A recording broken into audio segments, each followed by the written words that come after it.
오늘의 사연 읽어드리겠습니다. 제가 이곳에 사연을 보내게 될 줄은 정말 몰랐습니다. 결혼 전 다른 이의 사연을 보면서 세상에 어쩜 그럴 수 있지 하고 놀라는 일이 많았는데 제가 결혼하고 다른 이들의 속마음을 이제는 100% 이해하겠더군요.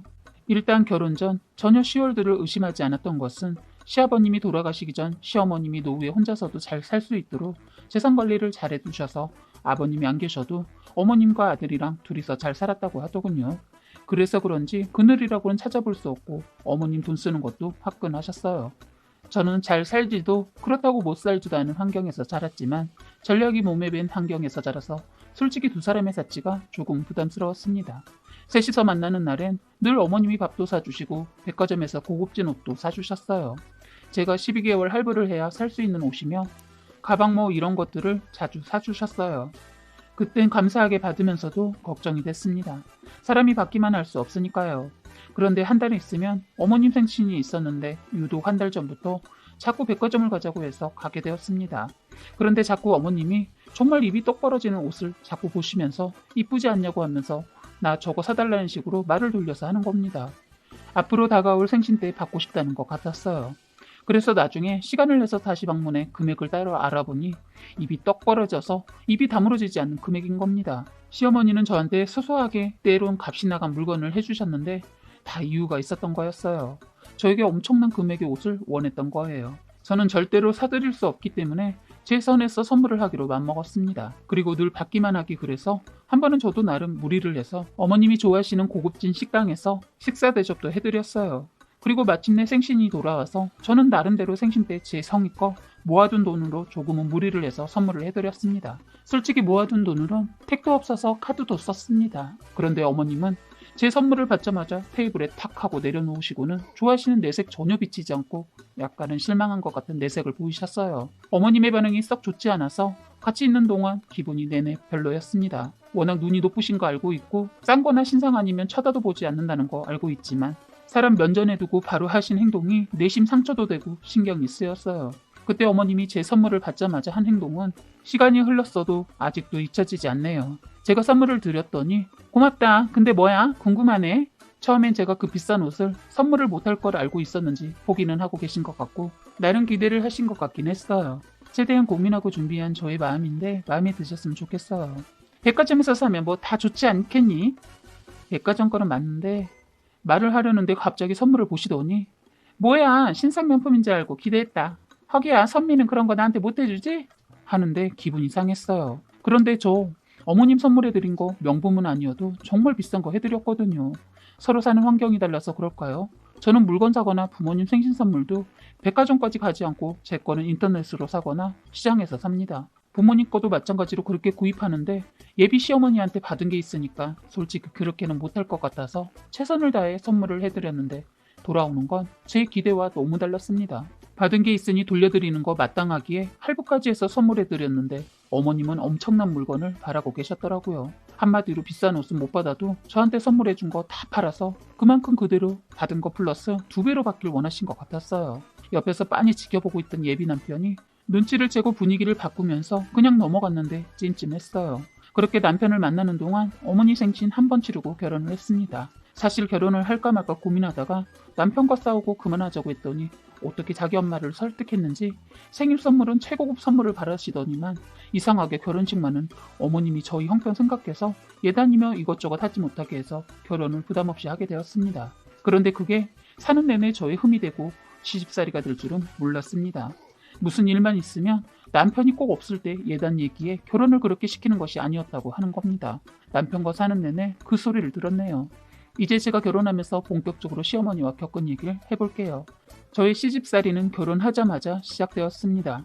결혼 전 그렇게 자상하고 부드럽게 자주 웃어주시던 시어머니가 저희가 신혼여행 다녀오고 나서부터 변하기 시작했어요. 저희 신혼집은 혼자 계실 어머님을 생각해서 합가를 할까 했는데 합가를 하는 게 얼마나 천만다행인지. 그런데 그것도 얼마 안 가 합가를 하게 되었습니다. 제가 이 두 사람을 만난 게 제 인생의 최악이었던 것 같아요.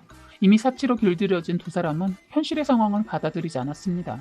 시어머니가 거친 말과 행동으로 갑자기 변해서 알아보니 어머님이 저희 신혼여행 가고 결혼식에 온 친구를 만나면서 친구 소개로 투자를 했던 모양입니다. 땅에 거액의 돈을 투자했는데 세상에 그 땅이 죽은 땅이었던 겁니다.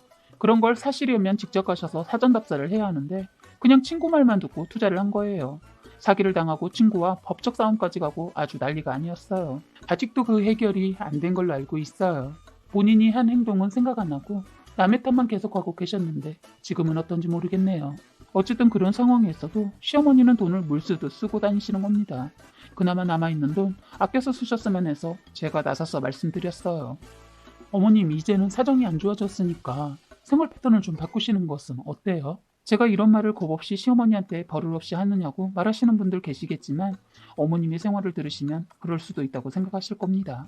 어머님이 제 말에 발끈하시더니 네가 내가 돈 쓰는데 보태준 적 있냐? 시집 올 때도 해온 게 뭐가 있어? 그 흔한 이불 하나 해왔니? 아니면 내 가방이라도 좋은 거 사줘봤니? 어머님이 이런 얘기로 한번 입을 여시면 기본은 1시간 이상을 말하십니다. 그 얘기가 그 얘기인데 같은 말을 20분마다 했던 말을 또 하고 그렇게 말씀을 하세요. 그 얘기의 핵심은 예단 안 한 것과 남편과 사귈 때 생일 선물 얘기입니다. 생일 선물로 신상 명품 옷은 아니어도 신상 명품 가방이라도 받고 싶으셨는데 신상이 아닌 가방을 받으셔서 마음에 안 들었다고 그때 얘기를 하더군요. 신상은 아니어도 명품이었거든요. 저 받은 게 있어서 할부를 겁나 해서 샀는데 그런 행동을 보이시더군요. 그래서 너무 서운하고 화가 나서 어머님, 저는 그때 제 월급으론 절대로 그 비싼 가방 사드릴 능력이 안 되었다고요. 그래서 그때 그러신 거예요? 그래, 내가 너한테 한 게 있는데 받기만 하고 너는 어떻게 받는 것만 좋아하니? 받았으면 그 이상은 줘야지. 내가 어른인데.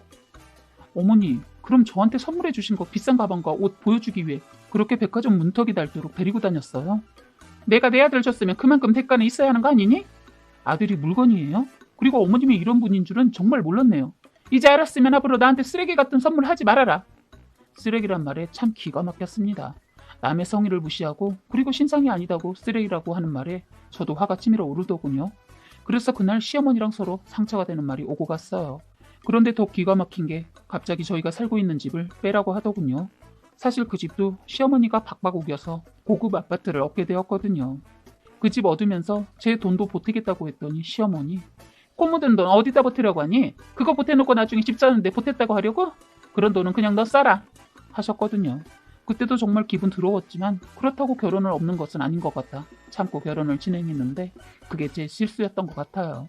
친구들은 저의 이런 사정을 전혀 모르니까 주변에서는 저를 무척 부러워했어요. 돈 한 푼 안 들이고 집을 구했으니 그럴만도 하죠. 제 속은 시간이 갈수록 자꾸 상처가 나고 지쳐가더군요. 남편이란 놈도 처음에는 제 편에 서서 어머님을 차단해줬는데 이 사람도 사치가 몸에 밴 사람이라 시간이 갈수록 시어머니와 비슷해져 가더군요. 그런데 놀라운 건 이놈하고 어머님이 저랑 상의도 없이 진짜 집을 빼버린 겁니다. 결혼하고 남편 놈도 일을 잘 다니더만 사업한다고 바람이 들어서 자꾸 돈도 냈는데 시어머니 집 팔라는 말에 바로 집 팔고 사업에 투자를 했어요. 그런데 문제는 사업의 사자도 모르는 인간이라 쫄딱 망해버렸습니다. 그래서 본전은커녕 오히려 빚을 지고 말았습니다. 나중에 알게 되었는데 어머님이 어려워진 상황에서도 계속 사치를 하다 보니 그나마 가지고 계신 돈 다 떨어지니까 사시는 집을 담보로 대출까지 받으셨던 거예요. 하루는 몸이 안 좋아 출근을 오후 출근하겠다고 쉬고 있었는데 올 사람이 없는데 밖이 시끄러워서 보니 부동산에서 집을 보러 왔다고 하더군요. 결국 집도 처분을 해야 하는 상황이었어요. 그래서 저는 결혼하고 몇 달 사이에 방 한 칸 있는 월세로 이사를 하게 되었습니다. 어떻게 하다 보니 제 월급 무시하던 시어머니 남편, 제 월급으로 생활을 했었어요. 시어머니 코 묻은 돈이라고 무시하더니 저한테 손 내밀더군요.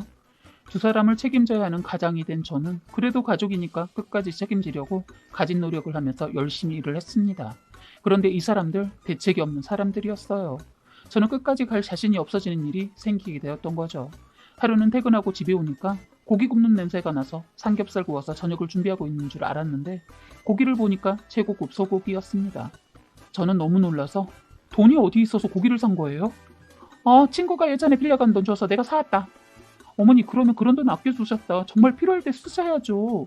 너 먹는 거 가지고 제발 그러지 마라. 네가 번다고 지금 유세냐? 이 사람도 지금 놀고 있고 저 혼자 벌어먹고 있는 거 아시잖아요. 그만해라. 고기만 떨어진다.